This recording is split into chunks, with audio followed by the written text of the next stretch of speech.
하늘의 긍정적인 소망의 메시지를 전해드리려 하는 스티그마 미션 방송의 하늘 영성 가이드 김민자 줄리파입니다. 여러분 오늘 행복하고 감사한 하루 되세요. 고맙습니다.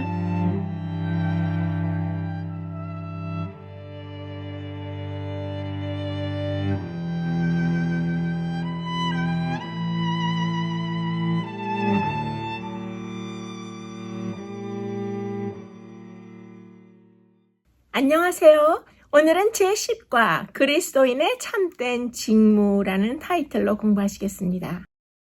오늘은 고린도후서 이 편지 서신이 기록되게 된 경위를 지도를 따라가면서 먼저 브리핑을 들으시는 그런 시간을 갖겠습니다. 고린도전서 제2과에서도 그 서신의 기록 경위를 따라가 보는 브리핑을 해드렸는데요. 아마 조금 중복되는 부분이 있다면 여러분들이 리뷰가 되어서 한 번 더 머릿속에 정리하시기에 아주 좋은 기회가 될 것입니다. 지난 9과에서는 고린도후서 총론 특집을 먼저 다루어 드렸는데요. 다음 주 제11과에서는 이 고린도후서의 주제와 또 그 구조, 개요, 썸머리를 간단하게 분석해 드리는 시간을 해드려서 총론에 필요한 모든 내용을 세 부분으로 나누어서 9과, 10과, 11과의 본론의 내용에 큰 지장이 없도록 이렇게 나누어서 진행해 드리고 있습니다. 자, 그러면 오늘 제10과를 시작하면서 먼저 고린도후서의 이 편지 서신의 기록 경위를 따라가 보도록 하겠습니다.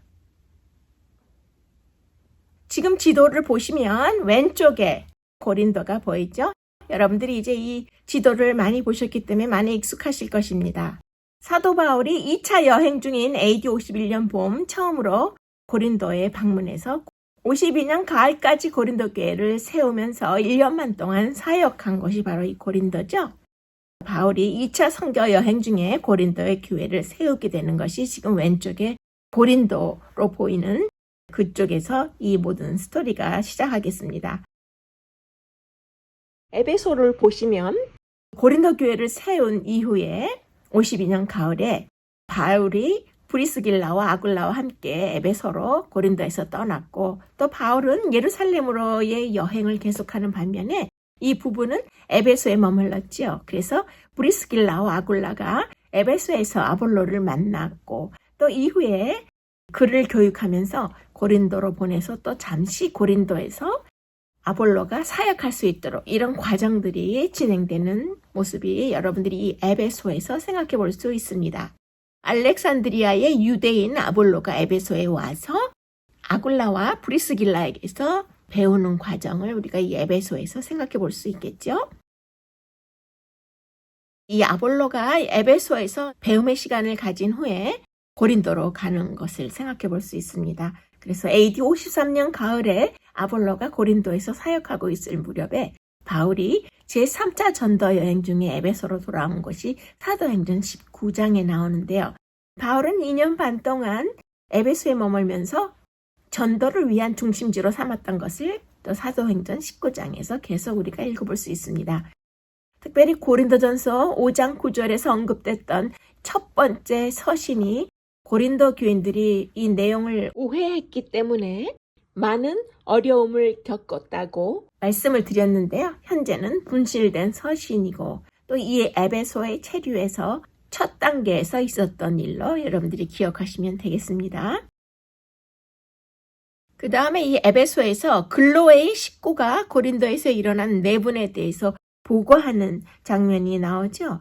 사도 바울은 글로웨의 집사람을 통해서 이 에베소에서 고린도 교인들이 자신의 서신을 오해했다는 것과 교회 안에 여러 문제들이 발생했던 것을 알게 됩니다. 또한 바울이 그 당시에 그 교회의 공식 대표였던 스데바나와 부드나도 그리고 아가이고의 방문을 받았던 것이 고린도전서 16장에 나오고 또 이들로부터 더욱 확실한 소식을 듣고 교회를 분열시키는 독특한 문제들에 대한 답변을 요청받았던 것을 우리가 생각해 볼 수 있습니다.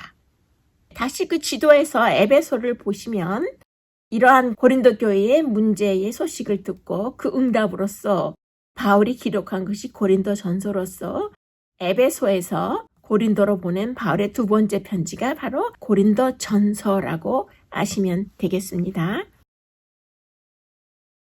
아볼로가 분쟁이 발발한 이후에 에베소로 돌아가서 고린도로 또다시 되돌아가는 것을 거절한 것은 고린도전서 16장에 또 나오죠. 이러한 일련의 사건들을 우리가 생각해 볼 수 있습니다. 그 후에 이 에베소에서 3차 선교 여행 중에 사도 바울이 약 3년 동안 또 사역을 하게 되죠. 2년 반 동안 3년 동안 사역을 하게 되는데 아마도 이때에 고린도를 두 번째 방문했을 것으로 우리가 추측해 볼 수 있다고 말씀을 드렸어요. 고린도 교회 내 문제들이 여전히 해결되지 않음이 분명해서 아마도 디모데가 이러한 소식을 가지고 바울에게로 왔을 텐데 따라서 바울은 에베소로부터 바닷길을 통해서 고린도까지 가기로 작정하였는데 이것이 두 번째 방문이었죠. 이 방문이 고린도 후서 2장 1절에서 언급했듯이 괴로운 방문이었는데 그 이유는 2장 5절과 7장 12절에 언급된 사람들의 죄악된 행동과 고린도 교인들이 바울을 후원하지 못한 사실 때문이라고 설명을 드렸습니다. 바울이 고린도에 지금은 분실된 그 편지를 쓰면서 경고한 것을 우리가 또 생각해 볼 수 있죠. 두 번째 방문, 괴로운 방문을 마치고 에베소로 돌아온 바울이 세 번째 서신을 고린도로 보냈고 첫 번째 서신과 마찬가지로 이 서신은 남아있지 않고 또 이 서신을 전달한 사람이 아마 디도였을 것으로 우리가 생각해 볼 수 있죠. 그래서 서신을 쓰는 바울의 마음이 매우 괴로웠는데 그 이유는 이 서신이 매우 준엄하게 책망하는 내용이었기 때문이라고 우리가 알고 있습니다. 그러고 나서 이제 바울이 디도를 다시 고린도로 보낸 것을 우리가 생각해 볼 수 있는데요. 그러면 이 에베소에서 소동이 있었고 바울이 마게도나를 향해서 떠나는 사건들이 이제 나오는데 에베소의 그 은세공인의 소동 이후에 AD 56년 봄에 바울이 에베소를 출발해서 지도를 보시면 중간에 윗부분에 트로이라고 써있는 그 지역을 보실 수 있습니다. 드로아라고 써있는 것이 현재 트로이로 불리는 곳인데요. 이 드로아에서 마게도냐 지방으로 여행한 것을 알 수 있습니다. 드로아에서 디도를 만나지 못했기 때문에 디도를 통해서 사도 바울이 보낸 편지에 대한 반응을 바울이 매우 궁금해했던 것을 알 수 있습니다.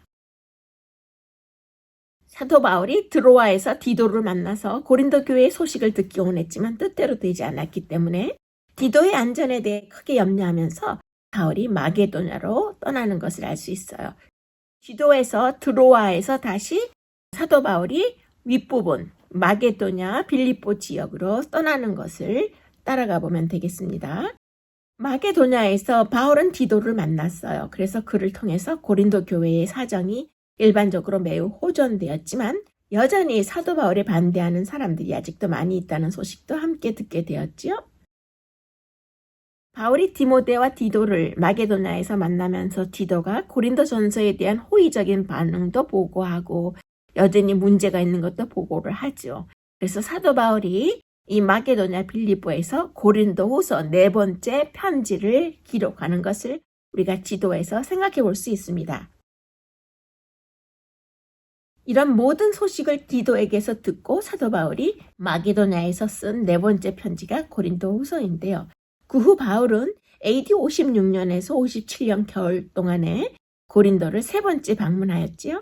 고린도를 제일 먼저 방문해서 교회를 세우고 그 다음에 에베소에서 제3차 여행 동안에 첫 번째 서신을 보냈지만 분실됐고 또 두 번째 서신을 에베소에서 쓴 것이 고린도 전서가 된 것이고 두 번째 방문은 괴로운 방문을 3차 여행 중에 한번 했었고 세 번째 서신을 다시 에베소에서 보낸 게 분실되었다가 네 번째 서신은 마게도냐에 가서 사도 바울이 이제 디도에게서 모든 그 당시의 소식을 들은 후에 정리하는 내용으로 고린도 후서 네 번째 편지가 후서가 됐다고 말씀을 드렸어요. 분실되어 전해지지 않은 두 편의 서신은 하나님께서 정경에 포함하도록 작정치 않으셨기 때문에 여기에 포함되지 않았고 현재 우리가 읽을 수 있는 고린도전서와 고린도 후서가 이런 경위를 통해서 사도 바울이 써서 고린도 교회로 보냈던 것을 이제 우리가 확실히 알게 되었어요.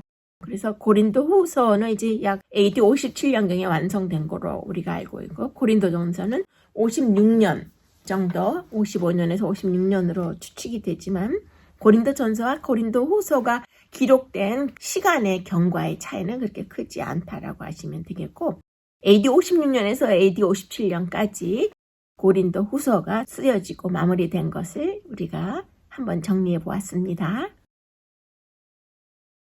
지금 보시는 이 지도는 신약시대, 즉 AD 69년경의 로마 제국 영토를 나타내는 그런 지도인데요. 보시면 로마와 예루살렘, 이집트의 알렉산드리아 등 그 당시 시대의 이 주요 세계적인 도시들이 한글로 표시되어 있는 아주 중요한 지도입니다. 이 지도를 보시면 지중해를 중심으로 유럽과 아시아, 아프리카에 걸친 거대한 영토가 표시되어 있는 것을 알 수 있어요. 그런데 이 지도에 보이는 이 광활한 이 모든 지역을 오고 가면서 사도 바울이 복음을 전파한 것인데요. 바울은 끝까지 그의 사역에 또 그의 전도의 마무리를 잘 하였습니다. 예수 그리스도를 따르는 사람이라면 누구나 바울처럼 이렇게 유종의 미를 마치기를 원할 것인데요. 사도 바울이 우리 모두에게 좋은 모델이 되는 것은 바울의 마지막 과정이 더할 나위 없이 성공적인 마무리였기 때문입니다. 사도 바울은 고린도에서 문제들이 잘 해결됨에 따라 자신의 사역을 확대할 수 있었습니다. 그래서 고린도 후서를 마게도냐에서 보낸 후에 결국 고린도를 3번째 방문하여 석 달 동안을 체류하면서 로마서를 기록했는데요. 로마서 15장에서 바울은 이제는 고린도 지방에서 일할 곳이 없고라는 기록을 남기기도 해서 고린도 지역의 모든 전도 사업이 잘 마무리되자 로마서를 쓰기 시작한 것입니다. 그리스도의 복음을 전하는 전도자로서 바울은 끝없는 박해와 고초를 겪었고 그는 지독한 외로움을 감내하면서 신약 성경의 3분의 2에 해당하는 분량의 많은 서신을 썼으며 죽을 고비도 여러 번 넘겼습니다. 그리고 이제 로마 황제의 명에 의해 그의 목이 언제 베일지 모르는 가운데 나의 달려갈 길을 마치고 믿음을 지켰으니라고 고백할 수 있었던 것입니다. 그러면 이제 고린도후서 3장 1절로 오늘의 제10과 본론 메시지를 시작하겠습니다. 우리가 어찌 어떤 사람처럼 추천서를 너희에게 붙이거나 너희에게 받거나 할 필요가 있느냐? 바울은 추천서를 지니고 다니지 않았다고 말하고 있는데요. 고린도 교인들의 삶에 드러난 성령의 변화시키는 능력이 곧 자신의 사역이 참되다는 증거였기 때문이었습니다. 바울의 추천서는 다름 아닌 고린도 교인들 자체였던 것인데요. 고린도 교인들은 그리스도가 보낸 추천서로서 거짓 사도들의 추천서는 인간적인 것이었지만 바울의 추천서는 살아계신 하나님의 영으로 쓰여진 신적인 것이었습니다. 너희는 우리의 편지라. 우리 마음에 썼고 무사람이 알고 읽는 바라. 너희는 그리스도의 편지니 이는 먹으로 쓴 것이 아니요 오직 살아계신 하나님의 영으로 쓴 것이며 돌판에 쓴 것이 아니요 오직 육의 마음판에 쓴 것이라. 옛 계약이 돌판에 새겨졌던 것에 비해 새 언약은 인간의 마음에 새겨지는 것입니다. 새 언약이 옛 언약보다 훨씬 우수한 것처럼 바울의 추천서도 거짓 사도들의 추천서와 비교할 때 월등히 훌륭한 것이었습니다. 새 언약은 그리스도께서 십자가 위에 희생 제물이 되심으로써 시작되었고 믿는 자들은 하나님의 영으로 살게 되는 것을 의미하는 것입니다. 우리가 그리스도로 말미암아 하나님을 향하여 이 같은 확신이 있으니 우리가 무슨 일이든지 우리에게서 난 것 같이 생각하여 스스로 만족할 것이 아니니 우리의 만족은 오직 하나님으로부터 나느니라. 하나님의 권위가 아닌 사람의 권위에 기초한 추천서는 근시안적이며 위험한 것입니다. 사도 바울은 자신의 목회 사역을 설명하고 옹호하면서 그 어떤 인간적인 추천서보다도 훌륭한 성령의 내적 증명서에 대해 말하고 있는 것입니다. 고린도 교인들은 하나님의 복음을 믿었기 때문에 그들을 위한 바울의 사역은 그들에게 의의 사역이자 생명을 주시는 성령의 사역이 되었던 것입니다.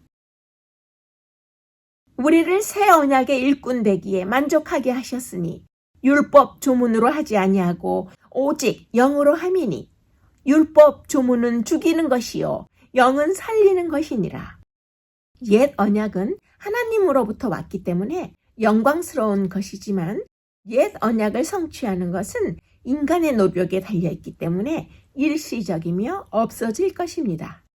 옛 언약에 영광이 있었다면 새 언약에는 영광이 얼마나 더할 것인가요?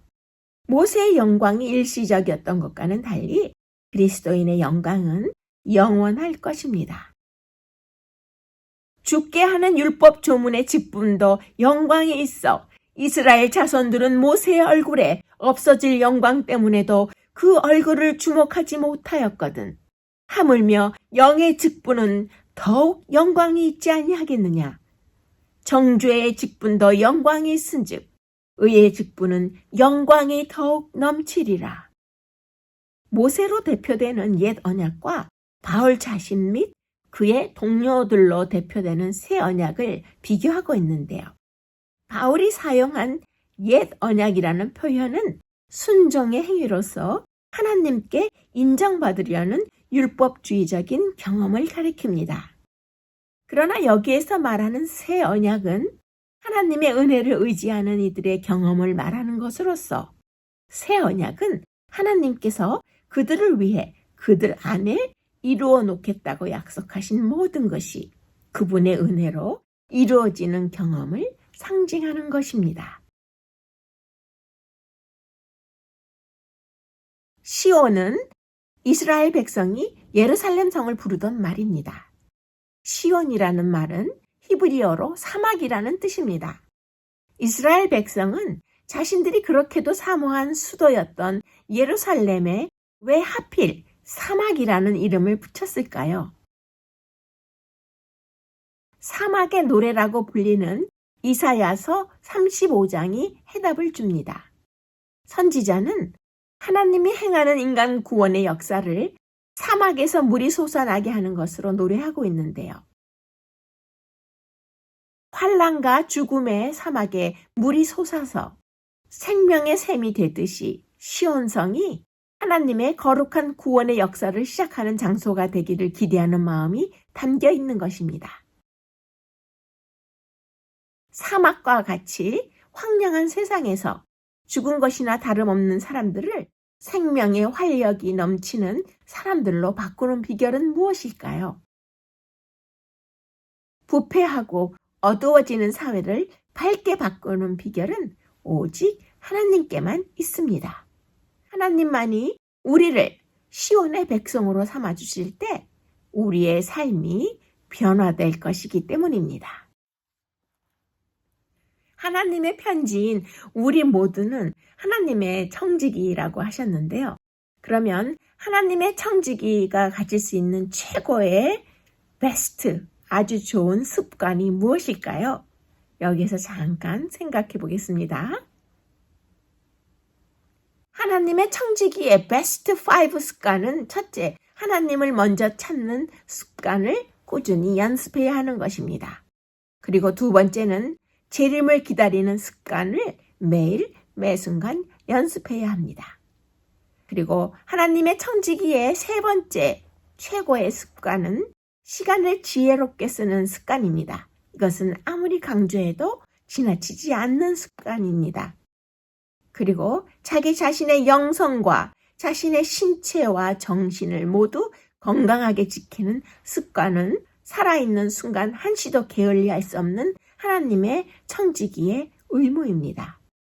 그리고 청지기의 다섯 번째 중요한 습관은 모든 일에 절제하는 그런 습관으로서 하나님의 청지기로서 꼭 지켜야 하는 것입니다. 미켈란젤로가 그림을 그리듯이 자기의 생업이 무엇이든 간에 그 일을 아주 잘 해내야 합니다. 과거에도 현재에도 그리고 미래에도 자기보다 그 일을 더 잘하는 사람이 없을 정도로 지금 내가 하고 있는 일을 잘해야 하는 것이 청지기의 직분입니다. 자기의 직업이 거리를 청소하는 일이라면 미켈란젤로가 그림을 그리듯이, 셰익스피어가 글을 쓰듯이, 베토벤이 작곡을 하듯이 거리를 쓸어라라는 말이 있습니다. 우리 모두가 그리스도의 편지로서 모든 그리스도인들에게 해당되는 말입니다. 그리하여 하늘의 천사들과 땅 위의 사람들이 그 사람이 일하던 거리를 지나갈 때 여기 위대한 거리 청소원이 살다 갔구나. 그는 자기 일을 정말 잘했구나. 이렇게 말할 수 있도록 그 일이 어떤 일이든 간에 하나님의 청지기들은 열심히 자기가 맡고 있는 일에 책임을 다하는 것입니다. 그래서 자기의 직업이 거리를 청소하는 사람이라면 열심히 거리를 쓸고 청소하는 것이 또한 청지기의 직분인 것입니다. 그러면 이제 하나님의 편지로 이 세상에 보내진 우리 모든 청지기들이 어떠한 삶의 자세로 살아가야 할지 잠시 생각해 보겠습니다. 칼 매닝거라는 사람은 소유하고 있는 것보다 삶의 자세가 더 중요하다라고 말했습니다. 현대의 가장 큰 문제는 우리 인간의 존엄성을 비하시켜서 하나님께서 주신 가능성과 창의력마저도 무시해버리고 마는 것입니다. 최근에 연구에 따르면 인간이 가지고 있는 뇌의 능력은 브리테니커 영국 대형 백과사전을 다 외우고 40개의 외국어를 유창하게 할 수 있으며 수십 개 대학의 필수 과정을 다 마칠 수 있을 정도가 된다고 합니다. 이와 같은 가능성을 하나님께서 모든 인간에게 주셨는데 우리 모든 사람들은 열등의식이나 죄책감, 부정적인 의식 구조 때문에 불과 우리에게 주어진 가능성의 10% 내외밖에 사용하지 못하고 이 세상을 떠나고 있는 것입니다. 우리는 주님께서 주신 이러한 어마어마한 무한한 가능성을 얼마나 활용하면서 수고의 보람을 느끼면서 살아가고 있을까요? 고린도후서 3장을 묵상할 때에 생각해 볼 수 있는 아주 중요한 주제입니다. 그러면 지금은 제10과의 핵심 성경절이죠. 기억절인 고린도후서 4장 8절과 9절을 함께 보시겠습니다. 우리가 사방으로 우겨쌈을 당하여도 쌓이지 아니하며 답답한 일을 당하여도 낙심하지 아니하며 박해를 받아도 버림받지 아니하며 거꾸로 뜨림을 당하여도 망하지 아니하고 인간을 정결하게 하는 고난이기 때문에 사도 바울은 그리스도를 위해 기꺼이 고난을 받고자 했습니다. 그러나 만약 하나님의 간섭이 없었다면 바울은 이 모든 시련들로 인해서 실패하고 말았을 것입니다. 이러한 것을 고백하면서 순환당함과 연약함을 통해 자기 자신이 진정한 사도임을 바울은 주장하고 있는 것입니다. 위기는 기회입니다. 고난은 장애물이 아니라 기회입니다. 1962년 빅터와 밀드리드 괴르첼이라는 사람이 성공한 사람 413명을 선정해서 그들의 행적과 전기, 업적들을 수년간 연구했다고 합니다. 그들의 연구 결과 매우 흥미롭고 놀라운 사실을 발견하게 되었다는데요. 그들이 연구했던 연구 대상 413명 중에 무려 392명이 어렵고 힘든 역경을 극복한 사람들이라는 것이었습니다. 성공한 그들은 모두 절망적이고 심각한 문제를 극복하는 과정을 통해 위대한 생애를 살 수 있게 되었다는 연구 결과였습니다. 한 신실한 목재소 직원이 있었습니다. 그는 40대 초반에 회사에서 청천벽력 같은 해고 통보를 받았습니다.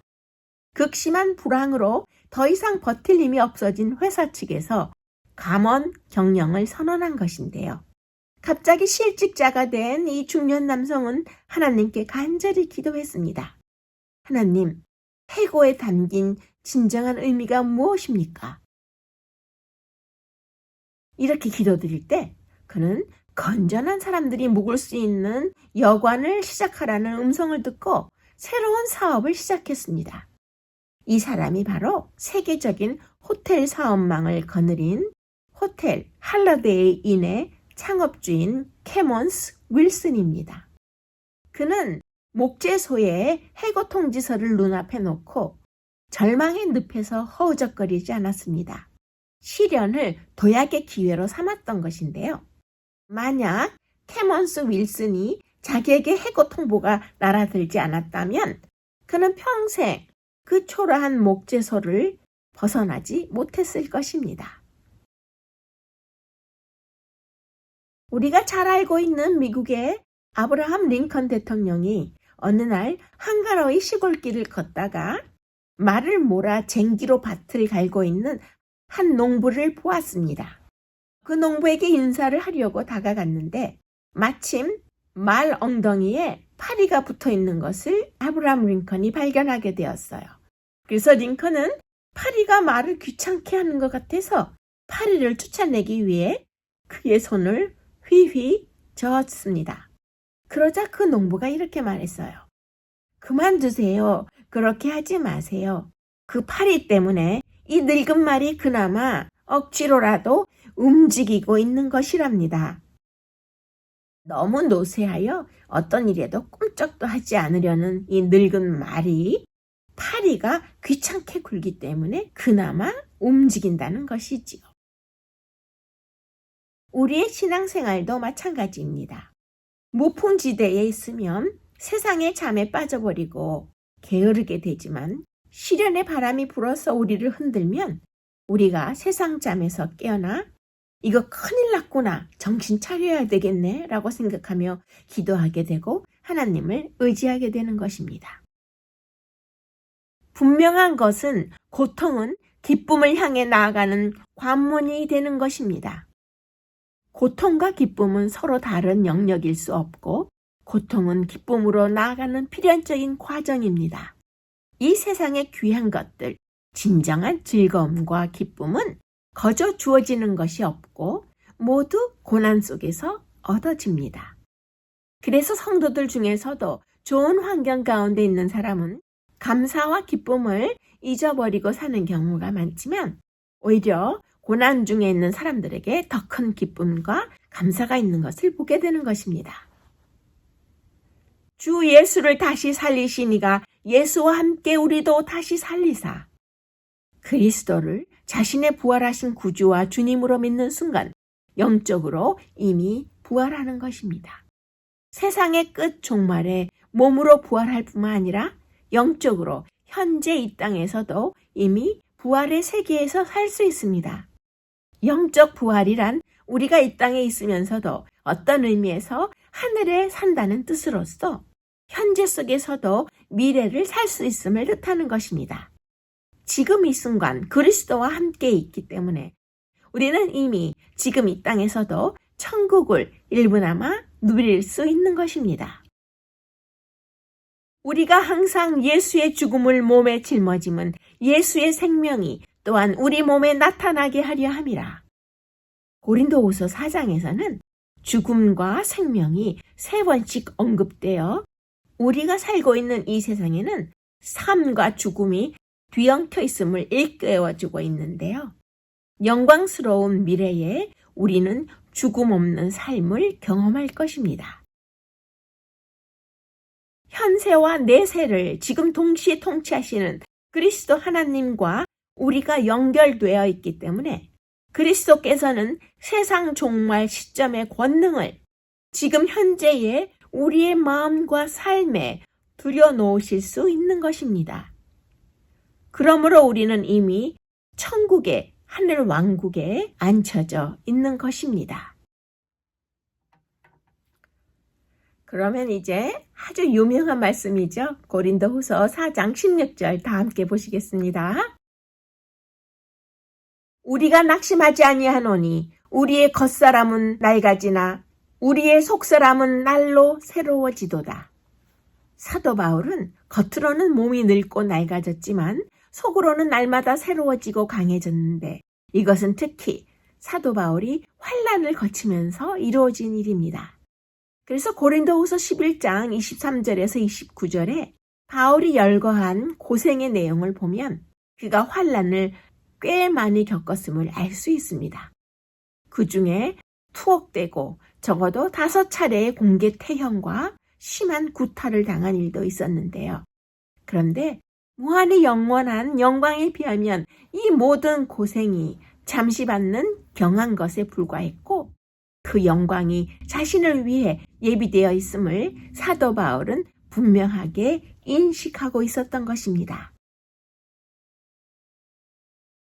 단풍은 언제 보아도 사람을 황홀하게 만듭니다.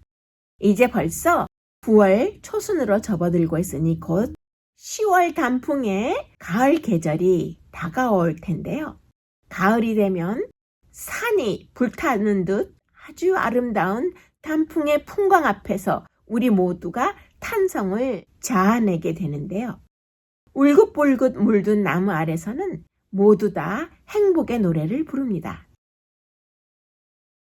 그러나 이것조차도 하나님의 놀라운 섭리요, 은총인 것을 다시 한번 고백하지 않을 수 없습니다. 하나님은 우리에게 말할 수 없는 기쁨을 주시려고 가을에는 단풍을 주셨습니다. 열매를 다 거두고 나면 우리의 마음이 쓸쓸할까 봐 세상을 온갖 아름다운 색으로 칠해 놓으신 것입니다. 그런데 단풍이 들어서 우리는 행복하지만 단풍나무는 그동안 또 다른 하나의 거룩한 수고를 한다는 점에서 감동을 받게 됩니다. 나뭇잎은 평소에 태양 에너지와 공기 중에 있는 이산화탄소 그리고 뿌리로 빨아올리는 물을 이용해서 생물의 에너지를 저장합니다. 이것을 가리켜서 광합성 작용이라고 하는데요. 그런데 기온이 내려가는 가을이 되면 공기가 건조해지면서 수분이 부족하게 되고 나뭇잎은 할 수 없이 그 활동을 감소시켜야 합니다. 활동이 위축되면 잎에 함유되어 있는 녹색의 엽록소가 분해되어 사라지게 되는데 이때 나뭇잎에 남아있던 색소가 보이기 시작하는 것입니다. 나뭇잎에는 녹색의 엽록소 외에도 빛을 흡수하는 색소가 70여 종이나 됩니다. 이들 중에 붉은색을 띠는 것이 카로틴이고 노란색을 띠는 것이 크산토필이라는 색소입니다. 이들 색소는 잎이 왕성하게 일을 하는 여름에는 엽록소에 가려서 보이지 않다가 엽록소가 분해되어 사라질 때 비로소 눈에 띄게 되는 것입니다. 우리는 단풍이 든다라고 말하지만 이 말처럼 색소가 더해지는 것이 아니라 초록색, 녹색의 엽록소가 사라지면서 빨갛고 노란 단풍이 되는 것입니다. 그러므로 단풍은 쇠퇴의 아픔 속에서 피어나는 찬란한 아름다움이라 할 수 있습니다. 기력이 쇠하여서 언젠가는 바람결에 떨어져야 하는 것을 알면서도 마지막까지 혼신의 힘을 다해 황홀하리만치 아름다운 자태를 보여주는 것이 단풍입니다. 단풍은 우리 모두에게 아름다운 선물을 주고 갑니다. 그리고 인생의 노년을 어떻게 마무리해야 할 것인지 무언의 교훈까지 더해줍니다. 우리도 인생의 가을을 만나면 인생의 여름처럼 활기차게 살아갈 수 없습니다. 육신은 허약해지고 마음대로 활동할 수도 없습니다. 인생의 내리막길로 들어서야 하기 때문입니다. 그러나 힘이 쇠퇴하고 활동의 양이 줄어든다고 해도 단풍처럼 아름다운 그림을 그려갈 수 있습니다. 인생의 경륜과 완숙함을 통해서 누가 봐도 탄성을 지를 만한 독특하고 빛나는 내 자신만의 아름다운 인생을 만들 수 있는 것입니다. 그러면 이번에는 고린도후서 4장 16절을 새 번역으로 다시 한번 생각해 보시겠습니다. 우리는 낙심하지 않습니다. 비록 우리의 겉사람은 쇠약해 가지만 우리의 속사람은 날마다 새로워지고 있습니다. 인간의 생명은 고난이든 질병이든 늙음을 통하여 점진적으로 낡아가는 것입니다. 그러나 이 땅에서의 낡아짐과 잠시 받는 고난 이후에 펼쳐질 다음 장은 더 이상 이 땅 위에서 전개되는 계절이 아니라는 것입니다.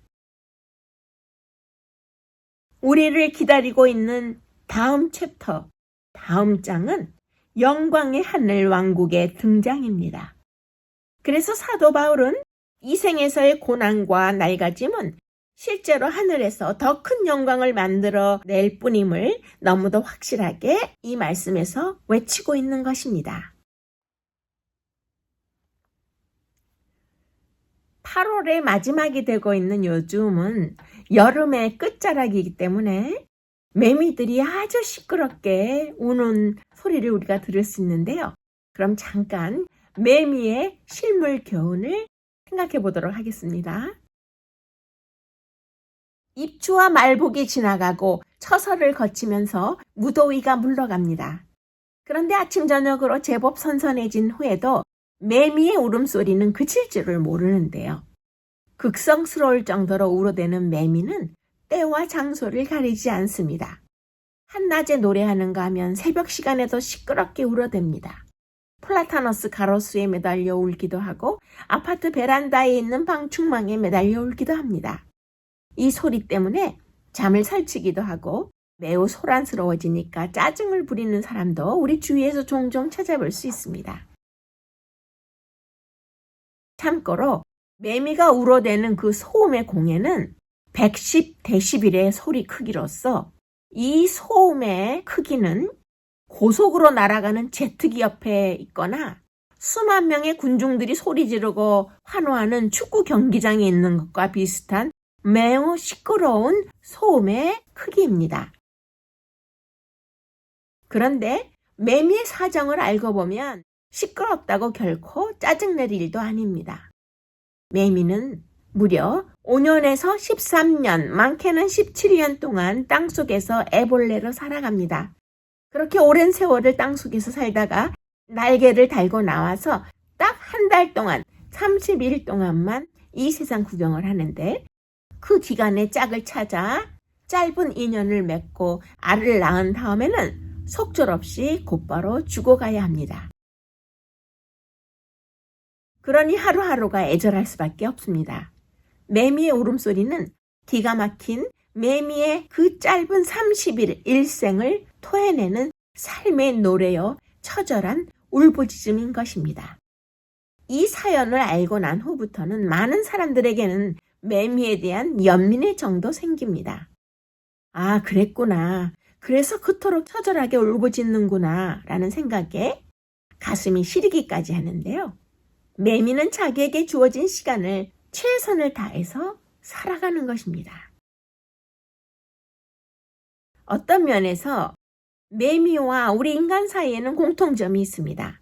매미나 사람이나 주어진 시간만 살아가야 하는 유한한 존재라는 점이 그것입니다. 나에게 주어진 생을 불태울 수 있는 시간도 그리 길지 않다는 점에서 매미와 인간 사이에는 공통점이 있습니다.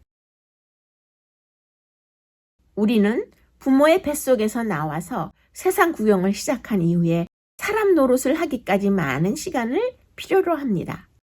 누워서 주는 것만 받아먹고 살다가 세월이 흐르면서 겨우 기어다니고 그 후에 아장아장 걷다가 마침내 혼자 밥을 먹습니다.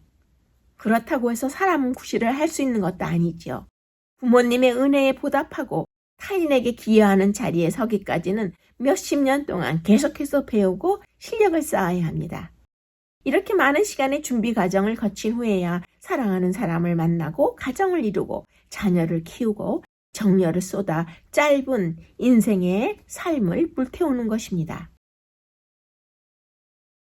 그런데 생각해보면 힘껏 사랑하고 힘껏 봉사하고 인류에 기여할 시간도 그리 길지가 않습니다.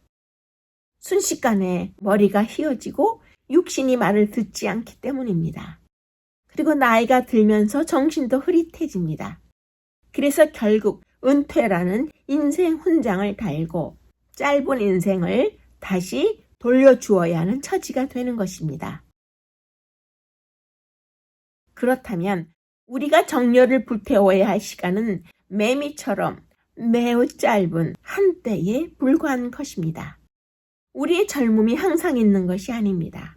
기회도 항상 있는 것이 아닙니다. 주님께서 허락하신 시간 내에서만 불꽃 같은 삶을 살 수 있습니다.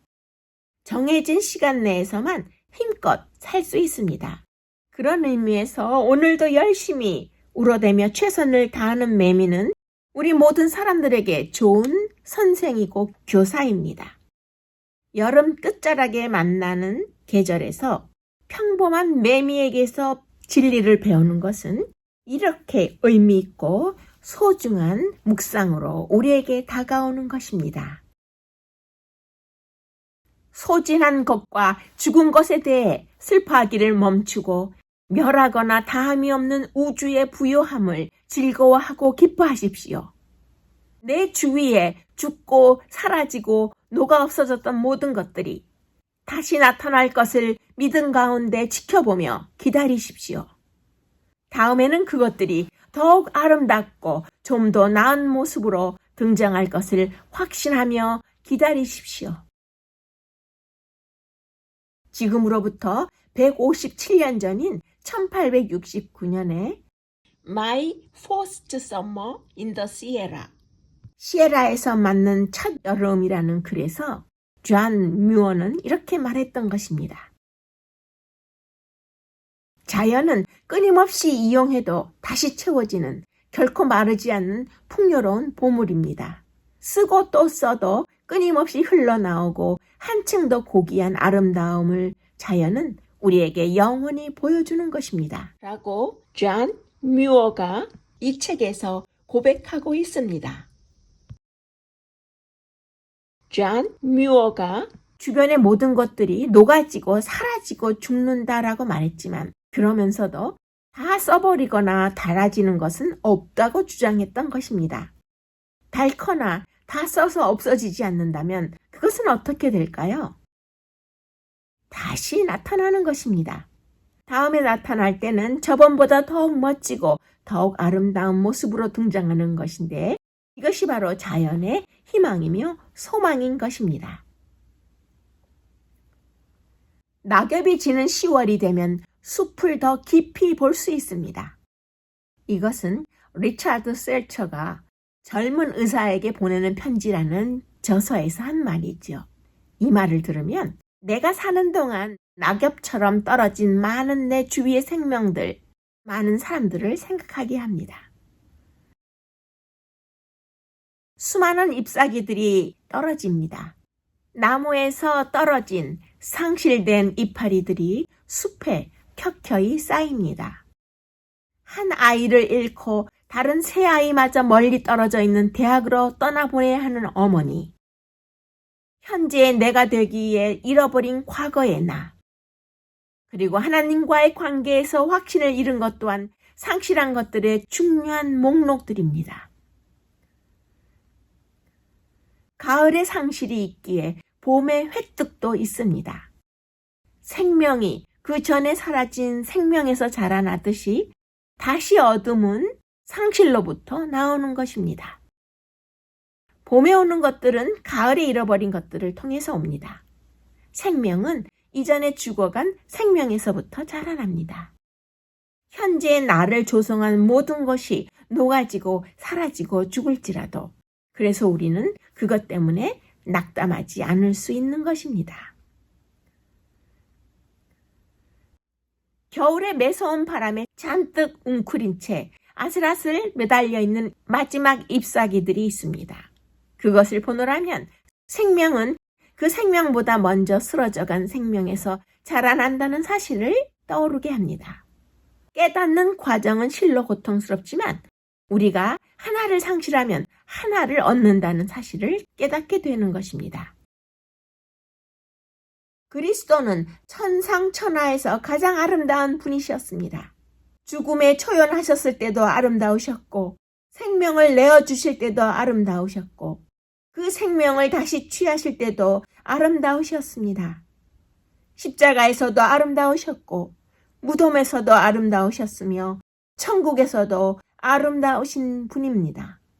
우리의 육신의 연약함 때문에 그리스도의 아름다움의 광채를 놓치는 일은 없어야 하리니 이 세상에서 그리스도의 아름다운 광채를 보지 못하도록 정신을 산만하게 하는 것들이 참 많습니다.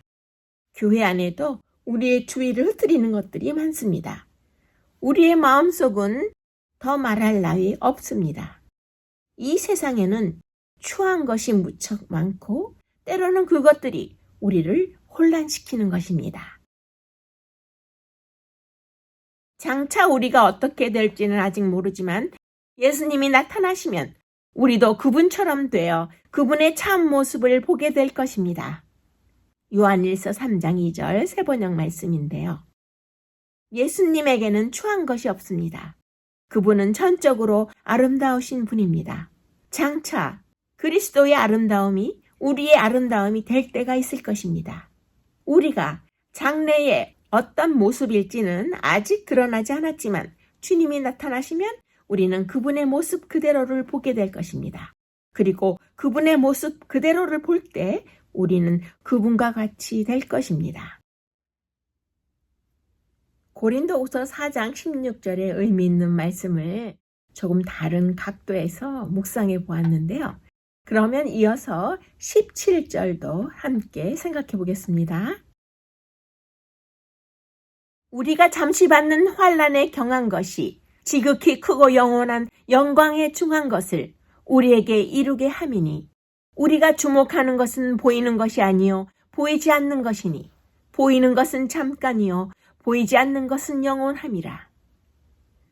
고난이 지금 자신의 속사람을 새로워지게 할 뿐만 아니라 상상을 초월하는 기쁨과 영광을 누리도록 우리 자신을 준비시키고 있다는 뜻입니다. 이것이 어떻게 가능할까요? 이렇게 새로워지고 준비되려면 눈에 보이는 것이 아니라 보이지 않는 것에 주목해야 하는 것입니다. 고난 중에도 이처럼 눈에 보이는 것이 아니라 그리스도의 위대하심과 영광과 그분이 우리에게 해주신 일에 주목할 때에 우리는 그리스도의 형상으로 변화되는 것입니다.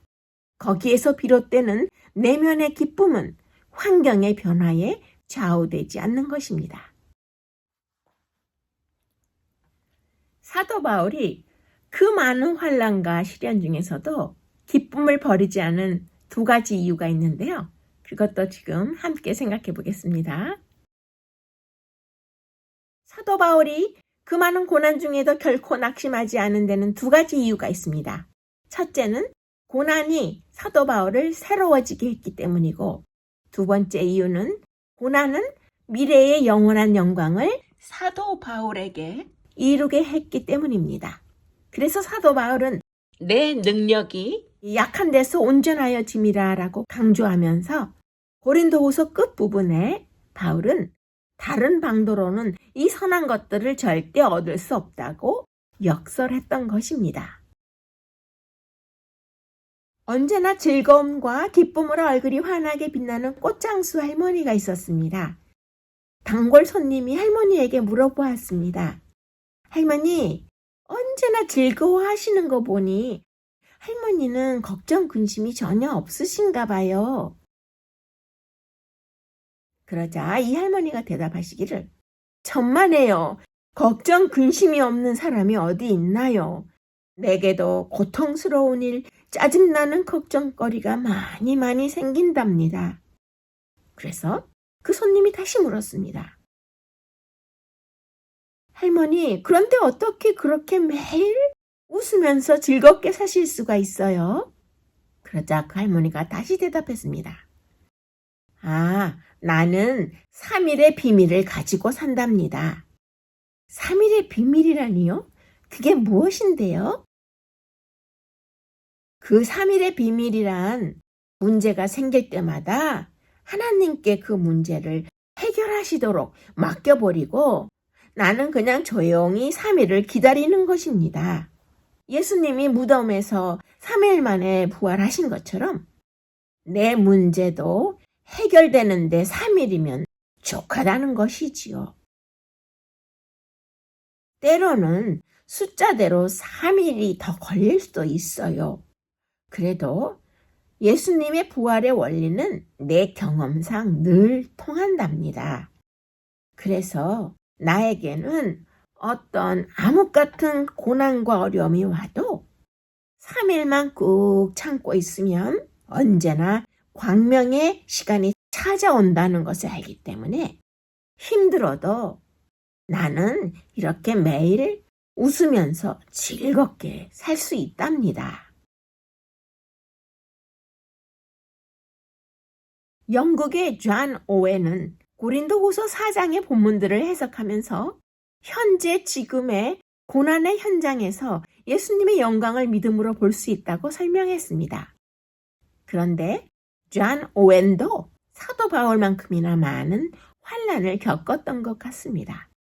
그의 첫 아내와 11명의 자녀가 그보다 먼저 죽었기 때문입니다. 그리고 1662년에 내려진 대추방령, 즉 영국의 국교회에서 비국교도를 추방한 왕의 명령 때문에 오웬 목사도 다른 청교도 목사들과 함께 교회에서 쫓겨나서 실직자가 되었던 것입니다. 이 모든 시련 중에 그를 지탱시켜 준 것은 바로 고린도후서 3장과 4장에서 하신 약속이었습니다. 그래서 존 오웬 목사는 연약했기 때문에 기도했고 다른 방법으로는 결코 알 수 없었을 즐거움과 기쁨을 기도 중에 얻었다라고 그의 책에 쓰고 있는 것입니다. 사도 바울처럼 영국의 존 오웬 목사도 슬픔에서 나오는 기쁨을 매우 강렬하게 체험했던 것을 우리가 알 수 있습니다. 그러면 지금은 다 함께 고린도후서 5장을 한번 보시겠습니다. 우리가 주의 두려우심을 알므로 사람을 권하노니. 바울은 주님이 두려운 분이심을 알았기에 그는 사람들에게 그리스도의 복음을 힘써 권했던 것인데요. 여기에서 말하고 있는 이 두려움이란 그리스도에 대한 존경과 경외심을 의미하는 것임을 알 수 있습니다. 우리가 만일 미쳤어도 하나님을 위한 것이요 만일 정신이 온전하여도 너희를 위한 것이니. 하나님께 자신을 전적으로 헌신한 사람만이 이처럼 자신에 대해 무관심할 수 있는 것인데요. 사도 바울이 바로 그런 사람이었습니다. 사도 바울은 자신의 진실함을 확인하기 위한 것이라면 바보로 여겨지는 것까지도 기꺼이 감수했던 것입니다. 저가 모든 사람을 대신하여 죽으심은 산 자들로 하여금 다시는 저희 자신을 위하여 살지 않고 오직 저희를 대신하여 죽었다가 다시 사신 자를 위하여 살게 하려 하심이라. 그리스도께서 신적 속성을 포기하여 기꺼이 성육신하시고 십자가로 가는 순종의 길을 걸으셨으며 모든 사람을 위하여 죽으셨으므로 사도 바울은 예수의 죽으심과 부활에 믿음으로 기꺼이 동참했던 것입니다.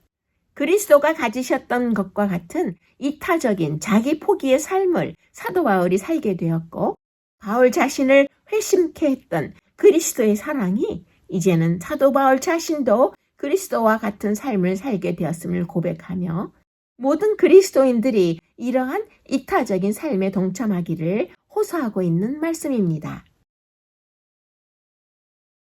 그런즉 누구든지 그리스도 안에 있으면 새로운 피조물이라. 이전 것은 지나갔으니 보라 새 것이 되었도다. 그리스도는 화목하게 하는 일에 전문가이시므로 그의 처절한 죽음으로 인류를 하나님과 화목하게 하셨습니다. 사도 바울은 하나님의 화목의 메시지를 증거하는 하늘의 직접적인 대변인이었으며 우리 모든 그리스도인들도 화목의 메시지를 전해야 하는 하늘의 사신이요 정권 대사인 것입니다. 나의 여러 약한 것들에 대하여 자랑하리니 이는 그리스도의 능력으로 내게 머물게 하려 함이라. 바울의 사역에서의 중심은 자신이 아니라 그리스도입니다. 오직 바울의 자랑은 그리스도입니다. 그래서 사도 바울은 그의 사역에 있어서 절대로 자기 자신을 내세우고 있지 않는 것입니다. 자랑할 기회가 있었다면 그리스도 중심적인 그의 사역을 자랑스럽게 여겼다는 뜻으로서 이것은 그의 반대자들이 자기 중심적인 사역을 하는 것과는 현저하게 대조되는 모습인 것을 알 수 있습니다. 십자가는 하나님의 사랑과 그리스도 사랑의 요약입니다. 그리스도를 믿는 개개인 속에서 시작된 하나님의 새로운 창조의 사역은 장래 언젠가 전 우주적으로 완성될 것입니다. 그리스도를 중심으로 화목해 하는 직분을 가진 모든 그리스도인들은 자신이 속한 교회의 동료들과 함께 서로 화목해 하는 사명을 가진 자들입니다. 그러면 지금은 잠시 모든 인류를 파괴할 수 있는 무서운 원자탄, 그 원자탄을 막을 수 있는 무기가 무엇일지 잠깐 생각해 보겠습니다. 스웨덴의 노벨이 다이너마이트를 발견한 이후에 그 발견 때문에 수많은 사람들이 쓰러지고 죽었습니다. 그로 인해서 노벨 평화상이 제정되어서 그 반대 방향의 평화를 장려하는 그런 분위기가 된 것인데요. 그러나 지상의 평화는 없었습니다.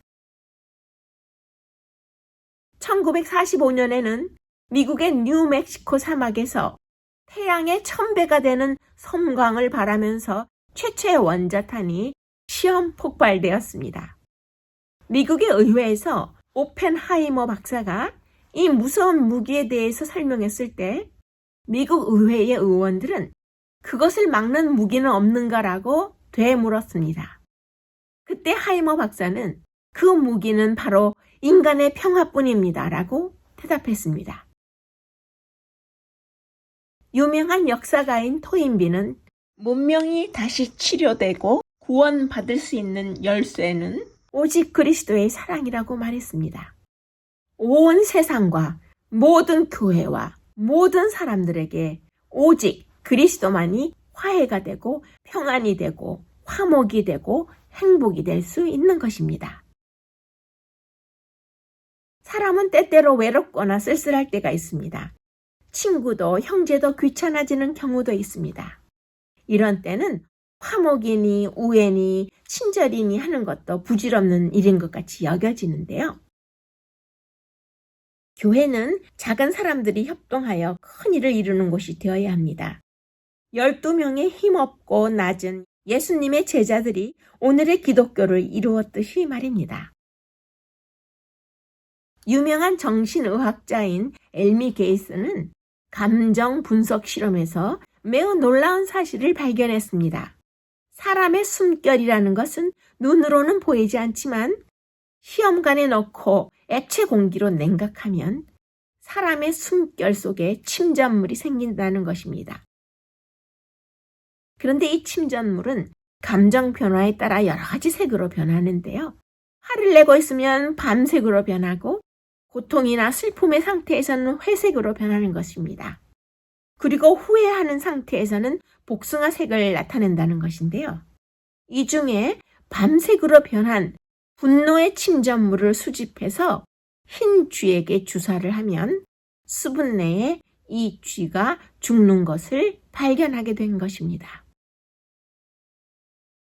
이 특별한 실험을 통해서 정신의학자 엘미 게이스가 얻은 놀라운 결론은 인간이 화를 낼 때 사람 몸에는 독소가 생기며 이 독소는 의학적으로 측정하기 어려운 무서운 파괴력을 지닌 독소로서 만약 한 사람이 1시간을 계속해서 화를 내면 주위에 있는 약 80명의 사람들을 죽일 수 있는 독소가 나온다는 것입니다. 한 교회 내에서 80명에서 100명 이상의 공동체 소속 교인들이 어떤 한 교인, 한 사람, 한 멤버가 무작정 화를 낼 때 나온 분노의 침전물 숨결로 인해서 이 무서운 파괴력의 독소를 흡수할 때에 80명에서 100명의 교인들이 죽을 수 있다는 그런 실제의 과학 실험의 결과가 나옴으로써 인간의 그런 감정에서 분노의 그 숨결이 주위에 있는 사람들에게 얼마나 나쁜 영향을 끼치는지 우리가 생각해 볼 수 있습니다. 하나님의 성전과 우상이 어찌 일치가 되리요? 우리는 살아계신 하나님의 성전이라. 거룩함은 개인의 노력이 아니라 성령께서 우리 마음에 활동하신 결과이므로 거룩하신 하나님께서는 우상 숭배를 멀리하는 거룩한 삶을 우리에게 요구하시는 것입니다. 성화, 거룩함이 하나님을 힘입은 결과이기는 하지만 모든 그리스도인들이 담당해야 할 몫이 있는데 마음속에 숨어있는 모든 악한 습관과 우상 숭배를 버리는 것이 그것입니다. 이 약속을 가진 우리가 하나님을 두려워하는 가운데서 거룩함을 온전히 이루어 육과 영의 온갖 더러운 것에서 자신을 깨끗게 하자. 고린도후서 7장 1절 말씀인데요. 육과 영은 내적인 것과 외적인 것을 모두 망라한 전인적인 것을 말하는 것으로서 하나님을 두려워하는 태도에서 순종이 시작되기 때문에 순종으로 인해 거룩함이 완성되고 성숙한 그리스도인이 되는 것을 의미하는 것입니다. 이것은 점점 더 거룩해지는 것, 점점 더 그리스도를 닮아가는 것을 뜻하는 것입니다. 내가 너희를 향하여 하는 말이 담대한 것도 많고 너희를 위하여 자랑하는 것도 많으니 내가 우리의 모든 환난 가운데서도 위로가 가득하고 기쁨이 넘치는도다. 사도 바울의 기쁨은 슬픔과 고난 속에서도 조금도 굴하지 않는 기쁨이었습니다. 기쁨은 인간적인 성취가 아니라 성령의 열매라고 바울은 가르쳤으며 기독교 복음은 하나님의 영광의 행복한 복음이라고 사도 바울이 선포하고 있는 것입니다. 기쁨은 누군가의 삶을 향한 하나님의 통치의 결과입니다. 그리스도 안에 있는 기쁨이 세상에서 그리스도인들이 추구해야 할 것들의 핵심이며 이것이 그리스도께서 이 땅에 오셔서 돌아가신 이유입니다. 인간의 마음속에 자리 잡고 있는 열등한 대상을 향한 기쁨을 하나님 자신 안에 있는 탁월한 기쁨으로 대체하시는 것이 하나님의 계획입니다. 참된 사역은 인간의 능력이 아니라 하나님의 은혜로 이루어집니다. 하나님은 연약한 사람들을 통해 복음을 전하시고 화목과 거룩함의 사명을 이루십니다. 그리하여 그리스도의 사랑에 붙들린 사람은 고난 속에서도 위로와 기쁨으로 사명을 감당할 수 있는 것입니다.